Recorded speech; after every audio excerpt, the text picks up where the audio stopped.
नमस्कार मित्रों, मैं आदर्श आज पुनः आप सभी का मेरे यूट्यूब चैनल आइडियल आदर्श सर पर स्वागत करता हूं। तो चलिए आज हम विज्ञान कक्षा 8 एनसीईआरटी समरी के सीरीज को कंटिन्यू करते हैं और पहुंचते हैं चैप्टर नंबर 5 पर। तो अध्याय 5 में पौधे एवं जंतुओं का संरक्षण दिया गया है। तो चलिए देखते हैं कि अध्याय 5 कहाँ पर है।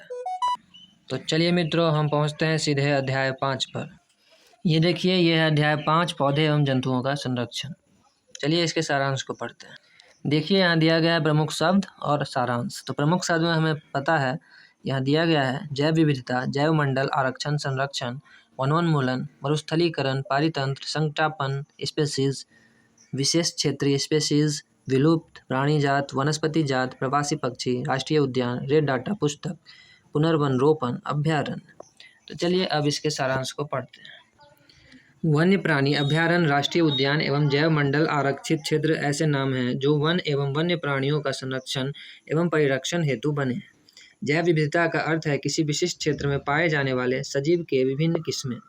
किसी क्षेत्र के सभी पौधे एवं जंतु उस क्षेत्र के वनस्पति जात और प्राणी जात से जाने जाते हैं। विशेष क्षेत्रीय स्पेसीज किसी क्षेत्र विशेष में ही पाई जाती है। संकटापन्न स्पेसीज वह स्पेसीज हैं जो विलुप्त होने के कगार पर हैं। रेड डाटा पुस्तक में संकटापन्न स्पीशीज का रिकॉर्ड रहता है। प्रवास वह परिघटना है जिसमें किसी स्पीशीज का अपने आवास से किसी अन्य आवास में हर वर्ष की विशेष अवधि में विशेषकर प्रजनन हेतु चलन होता है। हमें वृक्ष, ऊर्जा और पानी की बचत करने के लिए कागज की बचत, उसका पुनः उपयोग और पुनः चक्रण करना चाहिए।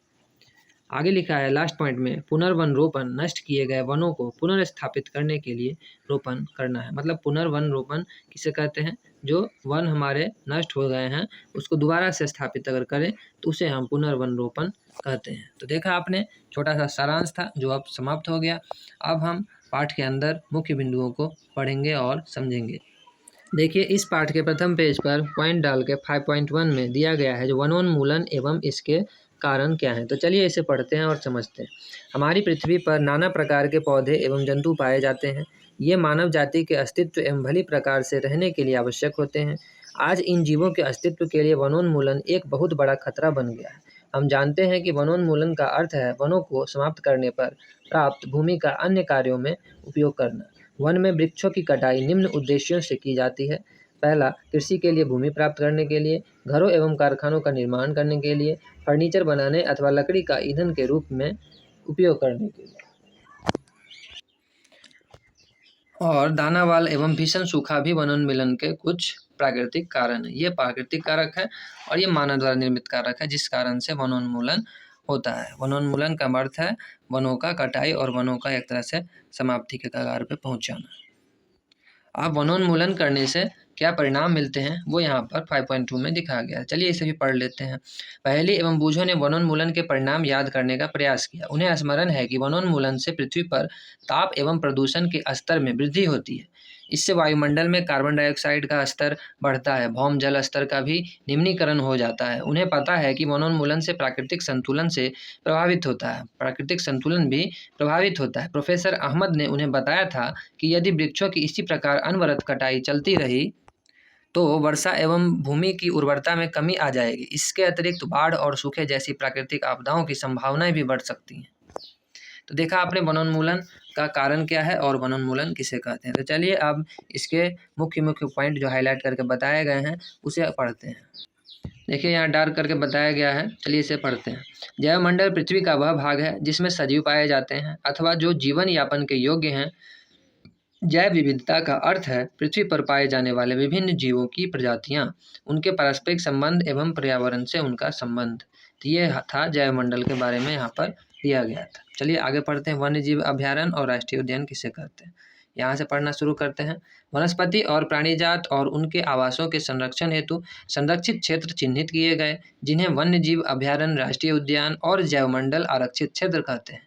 वृक्षारोपण, कृषि, चारागाह, वृक्षों की कटाई, शिकार, खाल प्राप्त करने हेतु शिकार, पोचिंग इन क्षेत्रों में निषिद्ध है। वन्यजीव अभ्यारण्य किसे कहते हैं? वह क्षेत्र जहां जंतु एवं उनके आवास किसी भी प्रकार के विक्षोभ से सुरक्षित रहते हैं उसे हम वन्यजीव अभ्यारण्य कहते हैं। राष्ट्रीय उद्यान क्या है? वन्य जंतुओं के लिए आरक्षित क्षेत्र, जो वन्य जंतुओं के लिए रिजर्व रहता है क्षेत्र, जहाँ वह स्वतंत्र रूप से, निर्बाध रूप से, कोई बाधा उनको वहाँ पर क्रिएट नहीं होगा, स्वतंत्र इंडिपेंडेंट रूप से वहाँ रह सकते हैं और प्राकृतिक संसाधनों का उपयोग कर सकते हैं। उसे हम राष्ट्रीय उद्यान कहते हैं। वहाँ पे जंतुओं का फुल आज़ादी रहता है, जहाँ तक जाए जंगल की तरह वो भ्रमण कर सकते हैं। आगे है जैव मंडल आरक्षित क्षेत्र। जैव मंडल आरक्षित क्षेत्र किसे कहते हैं? वन्य जीवन, पौधों और जंतु संसाधनों और उस क्षेत्र के आदिवासियों के पारंपरिक ढंग से जीवन यापन हेतु विशाल संरक्षित क्षेत्र जो होता है, उसे हम जैव मंडल आरक्षित कहते हैं। इस तीनों में से सबसे विशाल जो होता है वो जैव मंडल आरक्षित क्षेत्र, और उससे थोड़ा कम होता है वो राष्ट्रीय उद्यान, और जो सबसे कम होता है वो इस तीनों में वो वन्य जीव अभयारण्य होता है। देखिए एनसीईआरटी में एक चित्र दिया गया है जो जैव मंडल आरक्षित क्षेत्र है। चलिए इसे देख लेते हैं। चित्र 5.1 करके यहाँ पर दिया गया है। इसका नाम है पचमढ़ी जैव मंडल आरक्षित क्षेत्र। देखिए ये संरक्षित क्षेत्र है ब्लू वाला। ये चूर्ना बोरी अभयारण्य, इस जगह सबका नाम दिया गया है। सतपुरा राष्ट्रीय उद्यान, पंचमढ़ी अभयारण्य, पिपरिया, ये यहाँ पर दिया गया है। ये पंचमढ़ी का जैव मंडल आरक्षित क्षेत्र है, येलो वाला जो आप देख पा रहे हैं। चलिए अब पेड़ पौधे और जीव जंतु के बारे में देखते हैं। बच्चों ने भ्रमण करते समय जैव मंडल आरक्षित क्षेत्र की हरियाली संपदा की प्रशंसा की। वे लंबे लंबे सागौन, टीक के वृक्षों एवं अन्य प्राणियों को देखकर प्रसन्न थे। बच्चों को भ्रमण करने के लिए ले जाया गया था। पहेली ने क्या कहा था? अचानक एक खरगोश देखा और उसे पकड़ने का प्रयास किया। वह उसके पीछे दौड़ने लगी। प्रोफेसर अहमद ने उसे रोका। उन्होंने समझाया कि जंतु अपने आवास में प्रसन्न रहते हैं, हमें उनको परेशान नहीं करना चाहिए। माधव जी ने समझाया कि कुछ जंतु एवं पौधे एक क्षेत्र विशेष में पाए जाते हैं। किसी विशेष क्षेत्र में पाए जाने वाले पेड़ पौधे उस क्षेत्र के वनस्पति जात एवं जीव जंतु प्राणी जात कहलाते हैं। तो इस लाइन को पढ़ने का उद्देश्य ये था, जो वनस्पति जात और प्राणी जात किसे कहते हैं। तो आशा करता हूँ कि ये पढ़ने के बाद आप यह समझ चुके होंगे। नीचे कुछ डिटेल्स लिखा हुआ है हाईलाइट करके, तो ये इंपॉर्टेंट होगा, ऐसे ही पढ़ लेते हैं। साल, सागौन, आम, जामुन, सिल्वर फर्न, अर्जुन इत्यादि वनस्पति जात हैं। ये सब क्या है? वनस्पति जात हैं, जो भी नाम मैंने अभी बोला। तथा चिंकारा, नीलगाय, बर्किंग, हिरन, चीतल, तेंदुआ, जंगली कुत्ता, भेड़िया इत्यादि ये सब पंचमढ़ी जैव मंडल आरक्षित क्षेत्र के प्राणी जात हैं। तो यहाँ पर कुछ प्राणी जात का उदाहरण यहाँ पर दिया गया है और कुछ वनस्पति जात का उदाहरण दिया गया है। देखिए एक और यहाँ पर हाईलाइट करके दिया गया है, इसे पढ़ते हैं। कुछ महत्वपूर्ण संकटापन वन्य जंतु जिस पर संकट आ रहा होता है, उसकी जाति धीरे धीरे विलुप्त हो जाती है, उसके बारे में बताया गया है। जंतु जैसे कि काले हिरन, काले हिरन देखना बहुत मुश्किल से ही देखने को मिलता है। श्वेत आंखों वाले हिरन, हाथी, सुनहरी बिल्ली, गुलाबी सिर वाली बतख, घड़ियाल, कच्छ, मगरमच्छ, अजगर, गेंडा इत्यादि हमारे वन्य प्राणी अभयारण्यों में सुरक्षित एवं संरक्षित है। भारतीय अभयारण्यों में अनूठे दृश्य भूमि, बड़े समतल वन, पहाड़ी वन तथा बड़ी नदियों के डेल्टा की झाड़ी भूमि अथवा बूशलैंड है। तो देख लिया आपने। चलिए अब इसे पढ़ते हैं। सतपुड़ा राष्ट्रीय उद्यान की चट्टानों में आवास शरण भी स्थित है। यह इन वनों में मनुष्य की गतिविधियों के प्रागैतिहासिक प्रमाण है, जिससे हमें आदि मानव के जीवन यापन के बारे में पता चलता है। चट्टानों के इन मानव आवासों में कुछ पेंटिंग कलाकृतियां भी मिलती हैं। पचमढ़ी जैवमंडल संरक्षित क्षेत्र में 55 चट्टान आवास की पहचान की जा चुकी है। जंतु एवं मनुष्य को इन कलाकृतियों में लड़ते हुए, शिकार, नृत्य एवं वाद्य यंत्रों को बजाते हुए दर्शाया गया है। आज भी अनेक आदिवासी जंगल में रहते हैं। तो देखिए आपने सतपुरा राष्ट्रीय उद्यान के बारे में यहाँ पर बताया गया था। चलिए मित्रों, तो आप पुनर्वन रोपण के बारे में विस्तार पूर्वक समझकर हम इस अध्याय को समाप्त करते हैं। तो चलिए पढ़ते हैं, जो प्रोफेसर अहमद ने बच्चों को कैसे समझाया। प्रोफेसर अहमद का सुझाव है कि वनोन्मूलन का उत्तर पुनर्वन रोपण है।